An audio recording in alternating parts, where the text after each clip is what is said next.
안녕하십니까. 이상심리학 이론 강의 들어가도록 하겠습니다. 자, 이상심리학의 이론 강의 제1강 강의가 되겠는데요. 이상심리는 여러분들이 여러 가지의 그 정신질환이 있죠. 그 내용들을 각각 특징을 잘 알아두시는 게 상당히 중요합니다. 측정해서 우리가 이제 보통 DSM-5, 최근에 이제 개정된 것이 DSM-5인데요. 이 DSM-5에 해당되는 내용들이 많이 측정해서 물어본다라고 보시면 되겠고, 또한 이 내용이 이상심리학의 거의 대부분을 차지한다라고 생각하시면 되겠습니다. 자, 먼저 앞부분은요, 챕터 1은 이상심리학의 기본기를 좀 다진다라고 생각하시면 됩니다. 그래서 기본 이념으로 잡았습니다. 자, 이상심리학의 기본 이념부터 차근차근 진행해 나갈 건데, 제가 이제 그 이상심리에 어떤 정신질환이 있으면 거기에 대한 좀 간단한 요약이랄까 그런 것들은 되게 제가 팔로 이쪽에서 이쪽 정도만 활용해서 칠판을 활용해서 판서를 하도록 하겠습니다. 그 다음 이상심리학에 대한 내용에서는 여러분들이 진단기준이라는 게 있어요. 어떤 질환의 진단기준이 있는데 그런 것들을 좀 잘 살피는 것이 가장 중요한 부분이다. 이렇게 말씀을 드리고 시작하겠습니다. 자, 처음에는 워밍업이에요. 워밍업이니까 가벼운 마음으로 공부를 하시면 되겠습니다. 이상심리학의 정의 및 역사를 보겠습니다. 자, 이상심리학이란 인간의 일탈행동이나 심리적 장애를 연구하는 학문입니다.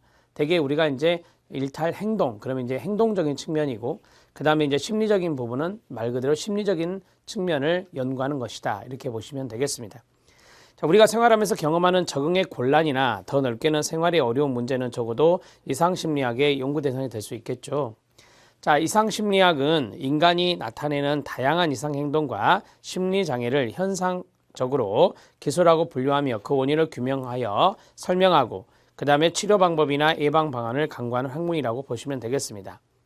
자, 우리가 이제 어떤 조현병이 있다. 그러면 조현병에 대한 원인이 있을 거 아니에요. 그다음에 조현병이 되려면 어떠한 진단 기준을 충족해야 되는지 그러한 내용이 쭉 있겠죠. 더 나아가서 이것을 치료하는 방법이나 예방하는 방법, 그러한 것까지 포괄적으로 생각하면 이상심리학이 됩니다. 이상심리학에서 다루는 문제에는 다음과 같은 것이 있습니다. 부적응 행동이나 심리적 장애는 어떤 유형이 있는가? 이러한 장애는 어떻게 표출되는가? 생리적 요소나 인지적 요소나 정서적 요소 등이 어떻게 서로 관련되는가? 이러한 장애의 유발 요인은 무엇인가? 원인이 되겠죠. 그 다음에 이러한 장애를 고치는 방법은 뭐냐? 치료를 이야기하고 있네요. 심리적 장애나 이상행동의 예방은 가능한가? 예방을 이야기하고 있고요. 가능하다면 어떤 방법이 있을 것인가? 이런 것들을 다루는 것이 바로 이상심리학이다. 이렇게 보시면 됩니다. 자, 이상과 정상, 즉 아브노말과 노말의 이 비교가 있는데요. 이 비교를 보면 첫 번째가 통계적인 기준이고요. 두 번째가 사회적 규범의 기준이고요. 세 번째가 주관적 불평감의 기준이고요. 네 번째가 절대적인 기준이라고 그래요. 그래서 밑에 보시면 아시겠지만 정리해 놨잖아요. 이상행동 및 정신장애 판별 기준이라고 했습니다. 즉 아브노말과 노말을 구분하는 기준, 이런 것들을 이야기하고 있다라고 보시면 되겠습니다. 자, 첫 번째가 통계적인 어떤 기준인데요. 통계적인 기준이나 통계적인 기준에서 벗어나면 우리가 이것을 abnormal이다 이렇게 이야기하는 겁니다. 자, 개인의 어떤 특성을 측정한 측정치가 바로 뭐예요? 통계로 나오는 거잖아요. 이러한 것들이 지나치게 평균에서 이탈되어 있다면 바로 이를 이상 상태로 보는 것이다. 이해되시죠?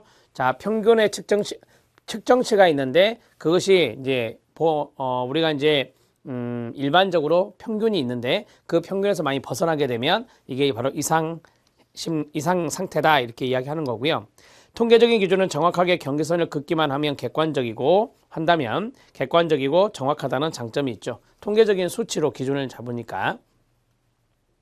자, 문제점은 통계적 경계선은 전문가들이 세운 편의상의 경계죠. 어떤 이론적이나 그다음 경험적으로 타당한 근거는 없다고 할 수 있고요. 전문가들에 의해서 편의상 경계가 지어진 것이다라고 보시면 되겠습니다. 어떤 특성이 이상행동과 관련된 것이라도 이탈된 극단치는 양방향적인데 양방향의 양극단이 있잖아요. 자, 이는 어느 쪽을 이상행동으로 보느냐 하는 문제가 또 제기될 수가 있습니다. 양쪽 다 이상행동이냐 아니면 뭐 평균이 이쪽에 있으면 이건 이상행동이 아닌 거잖아요. 그래서 이러한 것들이 문제점으로 제기될 수 있습니다. 사례를 볼까요? 지능이 극히 우수한 경우 이를 이상행동으로 구분하진 않죠. 지능이 아주 낮을 경우에는 지적장애로 이상행동의 범주에 포함시킵니다. 이렇게 볼 때 통계적인 기준은 반드시 다른 기준을 필요로 할 수 있겠죠. 자, 그 다음에 사회적 규범의 기준입니다. 만일 어떤 사람이 그가 속한 사회적 규범이란 게 있어요. 뭐 도덕적인 부분이라든지 법률적인 부분이 여기에 들어가겠죠. 사회적 규범을 어기는 생활을 한다면 그는 적응을 못하는 사람이 될 것이고 한 사회의 규범에 적응하지 못하고 일탈행동을 하는 경우는 이상행동이다 이렇게 보게 됩니다. 자, 문제점은 이 기준의 문제점은 문화의 어떤 상대성이 있잖아요. 문화의 상대성. 어떤 지역에서는 이게 규범적으로 문제가 되지 않는데 다른 지역에서는 문제가 되는 경우가 있어요. 그걸 우리가 문화의 상대성이라고 하죠. 문화의 상대성의 문제로서 여러 다른 사회에서는 서로 다른 사회의 규범을 생각할 수 있는데 이때 서로 상반되는 규범이 있을 수 있습니다. 그 다음에 어떤 규범을 기준으로 삼을 것인가 하는 문제가 생기게 되겠죠. 또한 규범 자체가 바람직하지 못한 경우도 있을 수 있습니다. 자, 세 번째는 주관적 불편감입니다. 주관적 불편감, 이런 기준인데 어떤 특성 때문에 개인 스스로가 불편하고 괴로우면 이상행동으로 보는 것입니다. 자, 그 다음에 두 번째, 객관적으로 서로 유사한 상태에 있음에도 한 사람은 유독 그 증상으로 인해 괴로움을 느끼고 다른 한 사람은 괜찮을 때 전자의 상태를 이상으로 보시면 되겠죠. 그러니까 주관적으로 불편함을 느낀다라고 했을 때는 이상행동이다라고 하는 것이고요. 자, 절대적인 기준이 있습니다. 어떤 행동 특성을 나타내면 언제나 이상행동이라고 정의하는 건데 이게 절대적인 기준이다 이렇게 말합니다. 자, 밑에 보시면 네 가지가 쭉 나와 있는데요. 첫 번째 읽어보세요. 시작. 적응적 기능의 저하 및 손상. 자, 적응을 해야 되는데 적응을 하지 못하고 있다라고 하는 거예요. 손상되었고요. 그다음 주관적 불편감과 개인의 고통입니다. 고통의 동그라미. 자, 개인적으로 고통스럽다. 그러면 이것은 이제 뭐 이상적인 행동이다. 이렇게 우리가 보는 것이 맞고요. 세 번째는 문화적 규범. 우리에서 사회적 규범이란 말을 했었잖아요. 문화적 규범, 이런 것의 일탈, 통계적 기준의 일탈, 이런 것들이 있다라고 보시면 되겠습니다. 자, 두 번째 있는 내용을 마무리했는데 두 번째 있는 내용을 잠깐 보죠.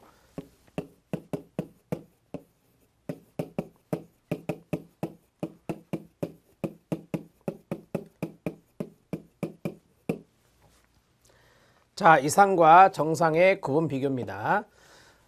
이상과 정상의 구분 비교에서 첫 번째는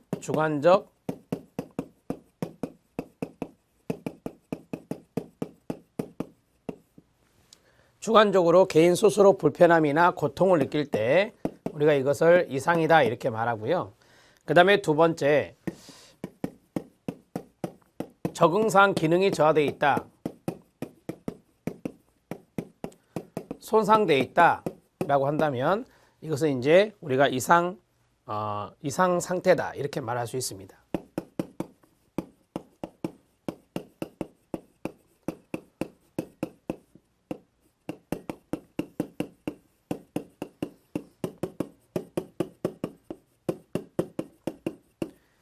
사회적이나 문화적인 규범, 그러니까 통계적인 기준에서 일탈이 되고 그 다음에 사회적이나 문화적인 규범에서 우리가 이제 일탈이 되었을 때 이거를 이상이다 이렇게 말할 수 있습니다. 하나 더 한다면 이제 절대적인 기준이 있다라고 했죠. 자, 절대적인 기준은 어떤 행동 특성을 나타내면 언제나 이상행동으로 간주하는 거예요. 그걸 이제 절대적 기준이라 하는데 이러한 것들이 바로 이상과 정상의 구분 비교다 이렇게 정리해 놓으시면 되겠습니다. 자, 정리가 됐고요. 자, 세 번째는 이상 심리학의 연구 방법입니다. 자, 이 연구 방법은 우리가 이제 제가 이제 임상 심리학도 강의를 했잖아요. 그래서 임상 심리학에 해당되는 부분, 그 부분하고 겹치는 부분입니다. 이상 행동에 대한 객관적인 측정이 있습니다. 이상 심리학은 인간의 심리적 현상에 대한 객관적인 평가와 측정에서 출발한다 해요. 객관적인 평가 도구는 인간의 다양한 행동을 정교하게 변별할 수 있을 뿐만 아니라 측정 도구, 즉 척도가 이상행동을 일관성 있는 방식으로 평가하는 정도를 나타내는 신뢰도와 그 다음에 우리가 보통 일관성이 나오면 신뢰도라고 하잖아요. 그 다음에 측정도와 본래 측정하려고 하는 이상행동을 평가하는 정도를 의미하는 타당도가 높은 도구를 이제 지칭하는 것이다 라고 해요. 측정 도구의 의미를 이야기하고 있는 거예요. 측정 도구라고 하는 척도는 바로 이제 신뢰도나 타당도가 확보되어 있는 그러한 것들을 이야기한다라고 하는 겁니다. 방법들을 보면 면접법이 있습니다. 여러분들이 알고 있는 그대로예요. 서로 이제 얼굴을 맞대고 대면을 하면서 대화, 의사소통을 통해 사람의 심리적 특성을 알아보는 방법이 되겠죠. 자, 질의, 질문과 응답을 통해서 언어적인 의사소통을 합니다.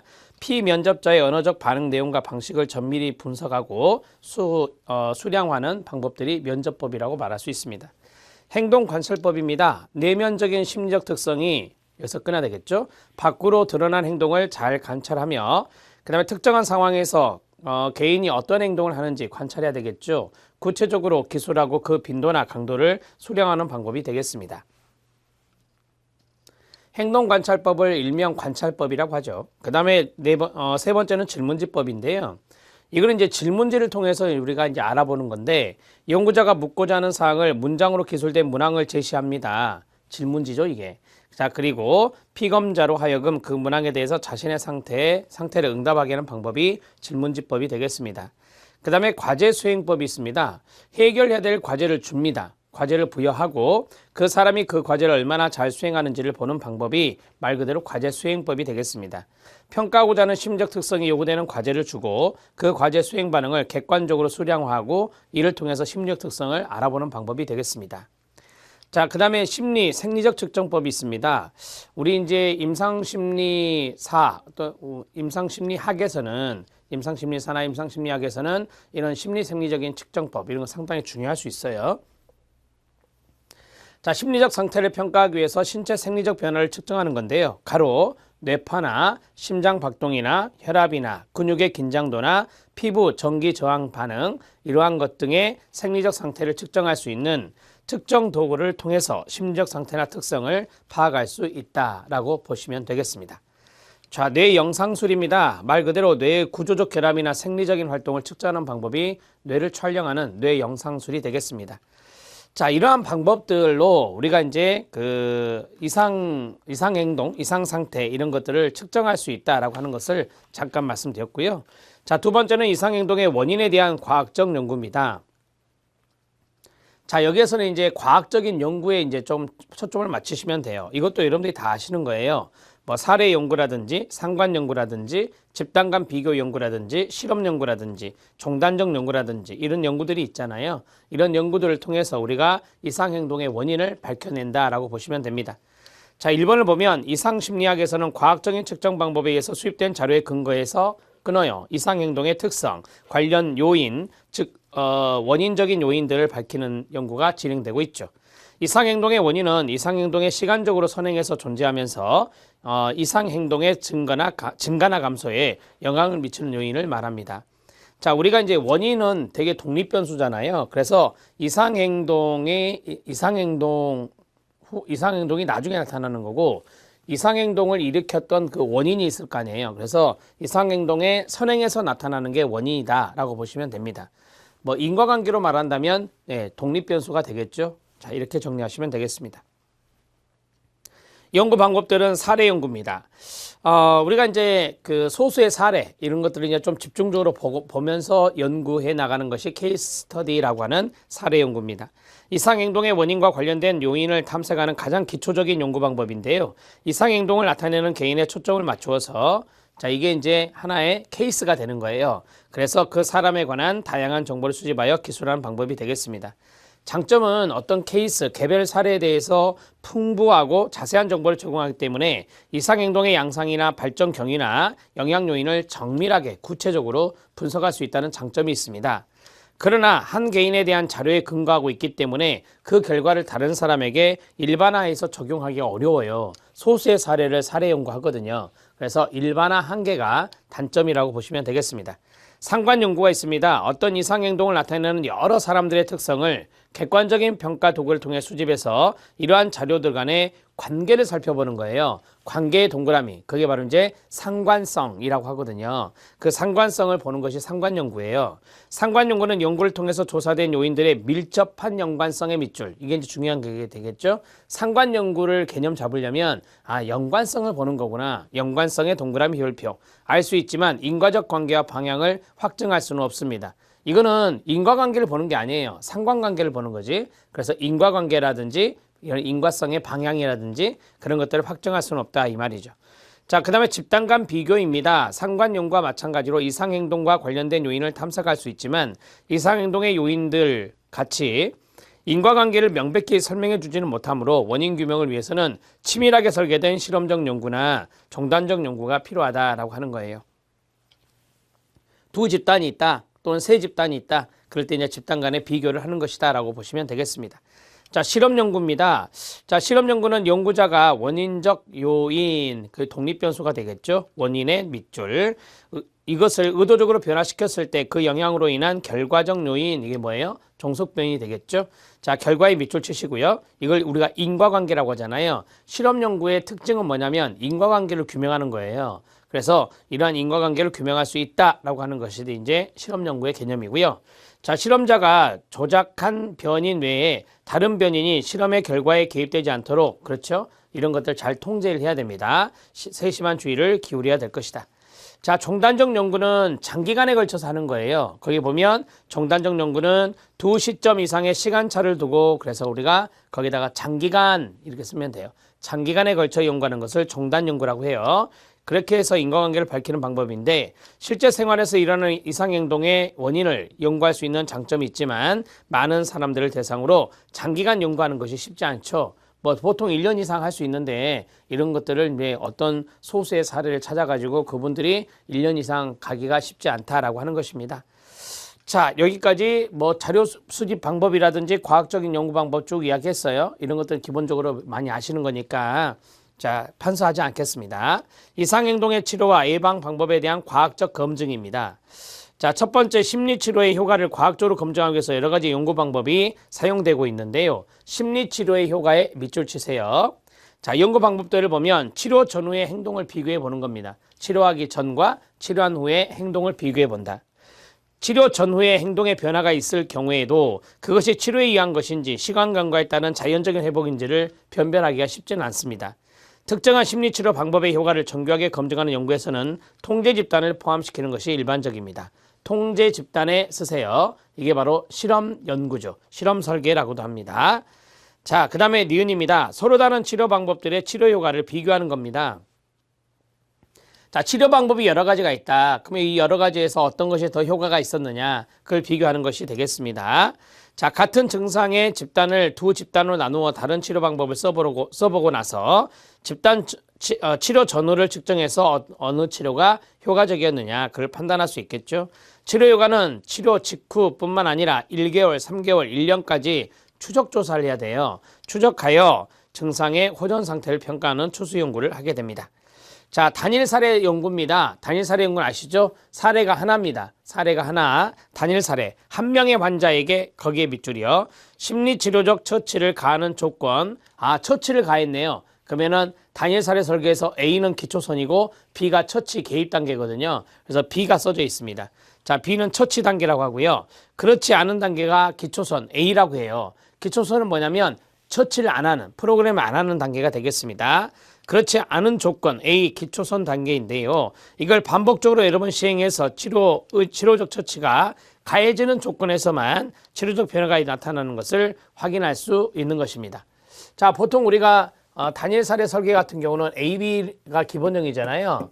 AB가 기본형인데, 자, 여기는 뭐 아시죠? 프로그램을 하지 않는 기초선이 된다라고 보시면 되고, 여기는 프로그램을 하는 개입 단계가 된다, 이렇게 말할 수 있어요.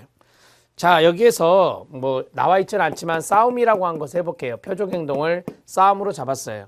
자, 라지 A는 프로그램을 하지 않고 관찰하는 건데 4번 관찰했는데 상승 경향이에요. 자, 여기도 똑같이 4번 관찰했는데 하강 경향이죠. 이것은 싸움이 증가되는 형태고 이건 싸움이 감소되는 형태다. 따라서 이 프로그램은 효과가 있다 없다? 효과가 있다. 이런 식으로 이제 정리하는 것이 단일 사례 설계의 기본형이에요. 자, 아셨죠? 자, 그 다음에 넘어가시면 단일 사례 연구까지 해드렸습니다. 우리가 이제 단일 사례 연구, 그 다음에 그 말씀드린 대로 치료를 했을 때 치료를 하나의 방법인데 치료를 하기 전과 한 후를 비교해서 이것을 알아볼 수 있다.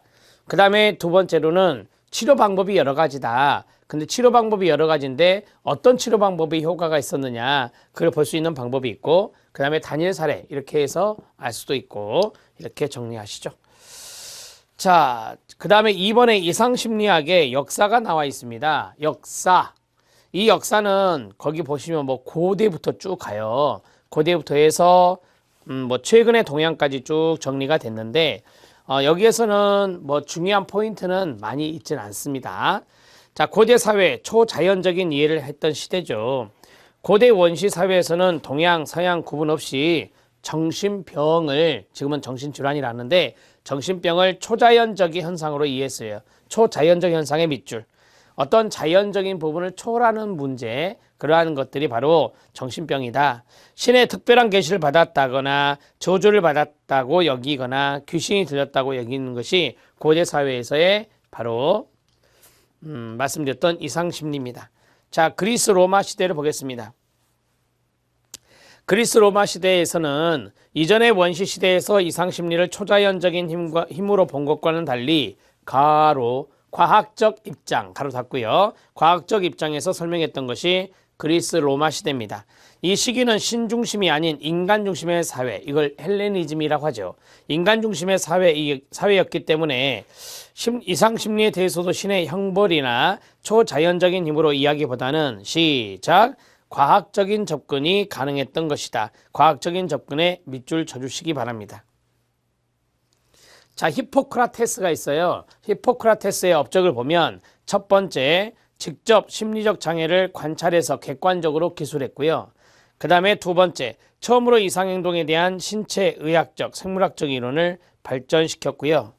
그 다음에 최초로 심리적 장애를 분류하여 조증, 우울증, 광증으로 구분했다라고 했는데 이거는 히포크라테스의 업적으로 그냥 참고만 하셔도 되겠습니다. 자, 이제 네 번째 서양 중세입니다. 귀신론이 나왔어요. 귀신론에 밑줄 쳐주시죠. 중세에는 심리적 장애에 대한 과학적인 접근 대신에 끊어주세요. 고대의 미신적인 견해나 귀신론적인 입장이 성행하였습니다. 지금 우리는 중세를 하고 있습니다. 중세의 귀신론을 하고 있어요. 자, 이 당시에는 귀신이나 악령이 사람의 삶에 직접 영향을 주는 것으로 보았어요. 그래서 과학적 입장에서 접근하는 것을 방해를 했다라고 보시면 되겠습니다. 자, 저는 이제 세 가지를 했는데 첫 번째가 고대 사회에서 이 정신병이라고 하는 것, 정신질환이라는 것은 바로 초자연적인 현상이다라고 보았고, 자, 이러한 것들이 바로 이제 귀신이 들렸다, 저주를 받았다, 신의 어떤 특별한 계시를 받았다, 이런 식으로 이제 해석하는 것이 바로 고대 사회가 되겠습니다. 자, 그 다음에 그리스 로마가 있는데 그리스 로마는 아까 말씀드린 대로 이 초자연적인 것보다는 아까 말씀드렸죠. 과학적인 어떤 설명을 하려고 했다. 그게 이제 포인트가 되겠고요. 그 다음에 서양 중세의 귀신론, 다시 이제 귀신론으로 회복하죠. 자, 처음에 저기 위에 2번에 보면 뭐 귀신이 들렸다라는 말이 있었잖아요. 그런데 이제 이상심리를 볼 때 과학적인 연구를 그리스 로마 시대에 했고, 그 다음에 서양 중세 때는 또 다시 귀신론으로 넘어와요. 네 번째, 중세 이후의 발전입니다. 중세의 마법과 귀신론의 영향으로 귀신론의 동그라미, 정신장애자의 초우는 19세까지도 동물이나 죄수와 같이 열악했습니다. 자, 그러나 서서히 인도적인 처우와 과학적인 접근이 진전되었다. 밑줄 쫙 그어주세요. 인도주의적인 처우와 과학적 접근. 자, 1990년대를 지나면서 정신병자, 정신질환자의 수용기관이 감옥소, 교도소가 되겠죠. 감옥소와 같은 곳에서 서서히 정신병원이나 요양소로 바뀌어 갔지만 실제는 감옥과 다름이 없었습니다. 자, 네 번째, 정신병자에게 인간적 처우를 해야 한다고 주장한 것이 이때고요. 그 다음에 이 의사는 바로 피넬인데 이 정신과 의사 피넬은 정신병자의 쇠사슬을 제거하고 환자를 죄수가 아니라 병자로 보고 친절과 관심을 가지고 치료하고 치료해야 된다고 주장했던 사람이 피넬이 되겠습니다. 자, 중세 이후의 발전입니다. 중세 때는 귀신론이었고요. 중세 이후에는 거기 2번에 나온 대로 인도주의적인 처우, 그 다음에 과학적인 접근 이런 것들이 일어났다라고 보시면 되겠습니다. 자, 그 다음에 근대과학적 접근의 시작입니다. 16세기에 비롯된 인간의 해부학이나 생리학에 괄목할 만한 발전에 힘입어서 끊어요. 이상행동에 대한 경험적이면서 자연적인 현상을 학설이 형성되기 시작했습니다. 자, 여기 근대과학적인 접근이라고 그랬잖아요. 그냥 과학적인 접근으로 다시 넘어왔는데 거기서 이제 해부학이라든지 생리학이라든지 이러한 것들이 여기에 이제 활용될 수 있다라고 하는 거고요. 자, 이 시기에는 모든 이상 행동과 정신병리에 대한 원인을 끊어요. 뇌의 기질적인 질병, 거기에 밑줄 치세요. 뇌의 기질적인 질병에서 병변에서 찾고자 했습니다. 자, 그러니까 그 뇌의 기질적인 병변은 과학적인 접근이에요. 뇌에 대한 기질적인 병변을 찾아내는 것이 과학적인 접근이라고요. 이렇게 생각하시면 되죠. 자, 심리학설의 출현입니다. 심리학의 동그라미요. 현대 정신사에 영향을 미친 지그문트 프로이드의 정신분석학설이 끊어요. 이상행동에 관한 이상학적인 학설로 재창된 것은 19세기 말이지만 이 심리학적인 학설이 대두하기까지는 1세기 이상 임상가들의 노력이 밑거름이 되었습니다. 자, 그 다음에 프로이드는 처음으로 신경증의 원인과 치료에 있어서 심리적 요인의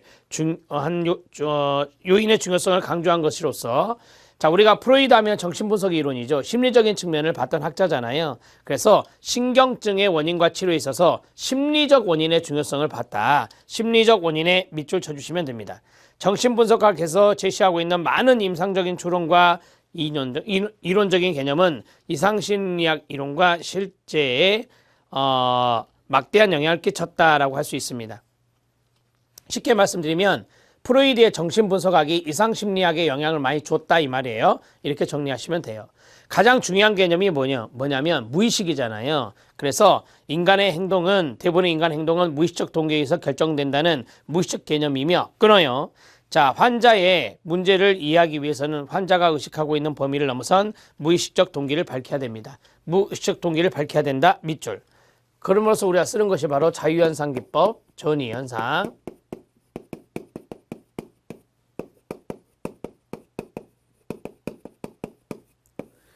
자, 자유현상 기법이나 전이현상 이런 것들을 통해서 무의식에 있는 세계를, 무의식 세계에 있는 것들을 의식화로 이제 끄집어내는 거죠.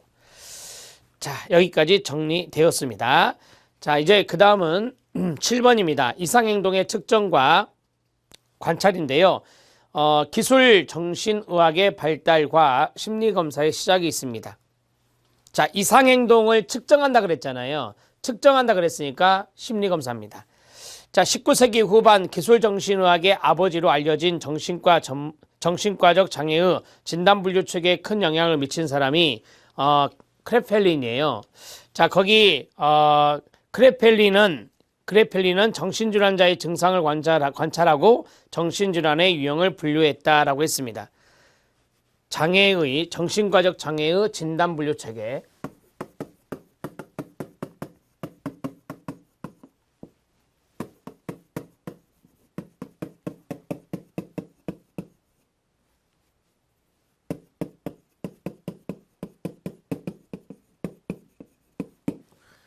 자, 정신과적 장애의 진단 분류 체계에 기여했던 사람이 누구냐면 크레펠린이다.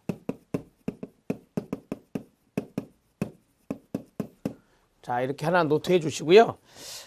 거기 보면은 뭐 기술 정신의학의 아버지다 이렇게도 말했죠. 정신질환자 증상을 관찰하고 정신질환의 유형을 분류한 사람이에요.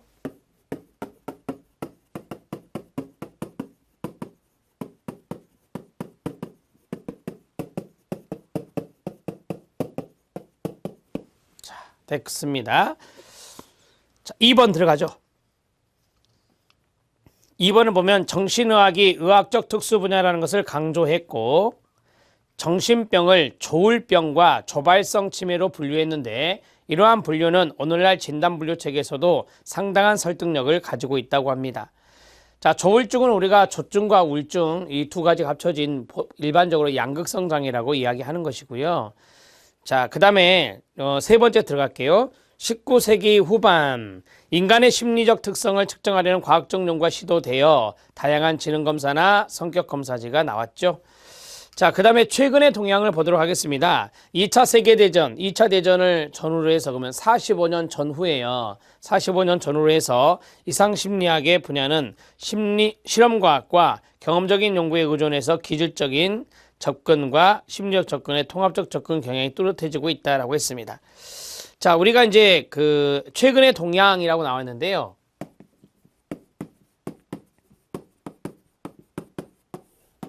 자, 첫 번째에서 중요한 것은 뭐냐면 통합적 접근 경향이 뚜렷해졌다라고 하는 거예요.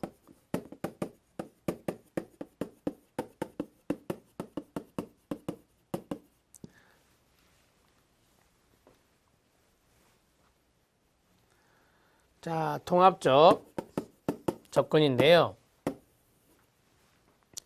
자, 거기 나온 대로 우리가 여러 가지의 방법을 쓴다라고 보시면 됩니다.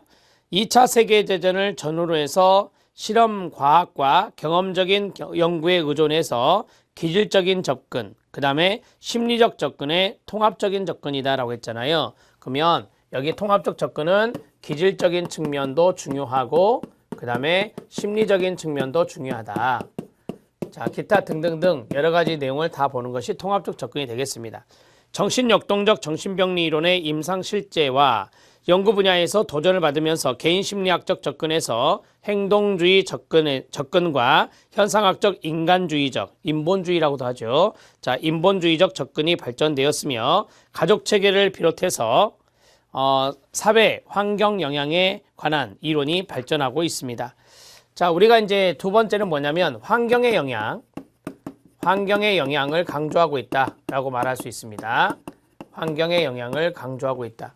자, 그 다음에 이번에 그 첫째 줄에 보면은 정신역동적 정신병리 이론 이러한 것들이 이제 조금 더 확산이 된다 이 말이에요. 행동주의라든지 그 다음에 현상학적 인본주의 이런 것들로 이제 발전된다라고 하는 건데 이거를 간단하게 쓰면 정신분석적인 심리에서 자, 여기에서 뭐 개인심리, 아들러의 개인심리라든지 그 다음에 뭐 행동주의라든지 그 다음에 인본주의, 칼 루저스죠. 인본주의 이러한 경향으로 발전하고 있다. 경향의 인본주의로의 경향 발전이 되고 있다. 이렇게 정리하시면 되겠죠. 자, 최근의 동향을 좀 여러분들이 아셨으면 좋을 것 같아서 간단하게 써드리고 있습니다. 자, 그 다음에 3번을 봐야 되겠죠. 자, 3번 내용을 보면 1990년대 향정신 약물이 개발되면서 대형 정신병원에서 장기 수용되었던 정신병 환자들이 외래치료 방법으로 전환하면서 그렇죠. 이게 중요하죠. 지역사회적 접근이 두드러지고 있습니다. 자, 이것을 우리가 탈시설화라 하거든요. 향정신성 의약품이 이제 개발되면서 탈시설화 운동이 일어나고 이 탈시설화 운동으로 인해서 지역사회 보호가 강조되고 있습니다. 지역사회 보호가 강조되고 있다. 뭐 이런 식으로 정리하시면 되겠죠. 자, 마지막 네 번째는 이러한 추세에 따라 사회환경과 개인의 상호작용을 강조하는 이론 모형이 형성되고 있다라고 했어요.